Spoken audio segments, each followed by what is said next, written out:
ஐலா பப்பீட்டு சோறு சாப்பிடுமா? ஐலா இங்கே வாவே. ஐலா இங்கே விடியா. பப்பீட்டு சோறு சாப்பிடு. ஐலா இங்கே வா. இந்தா பப்பீட்டு சோறு நீ சாப்பிடு. நீ சாப்பிடு. ஐலா பப்பிக்கு வேணாம்மா, நீ சாப்பிட்ற. ஐலா இங்கே வா. ஐலா பப்பிக்கு போதுமா, நீயும் சாப்பிடு போ. ஐலா வா, இங்கிட்டு வா. ஐலா முடியா. பப்பிக்கு போதுமா, நீயும் சாப்பிட முடியா. கொடுக்க மாட்டா, கொடுக்கவே மாட்டா. அவட்ட சோறை கொடுக்கவே மாட்டா. இப்படியே தான் மிரட்டி மிரட்டி சாப்பிட வைக்க வேண்டியதாக இருக்குது. என்னத்தை பண்ணுறது? அவன் சாப்பிட்டான், ஐலா சாப்பிட்டான், ஃபுல்லாக சாப்பிட்டு தான் படுத்து கிடக்குறான்.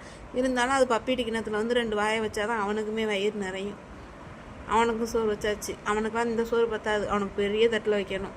இவள் பப்பி கொஞ்சம் தான் சாப்பிடுவாள். அந்த கொஞ்சம் சாப்பிட்றதையுமே அப்படியே வச்சுருவான். அவங்கள பிள்ளைகளை பூச்சாண்டியை காட்டி மாட்டுற மாதிரி பப்பிக்கு ஐலாவையும் கருப்பையும் காட்டி சாப்பாடு வைக்கணும்.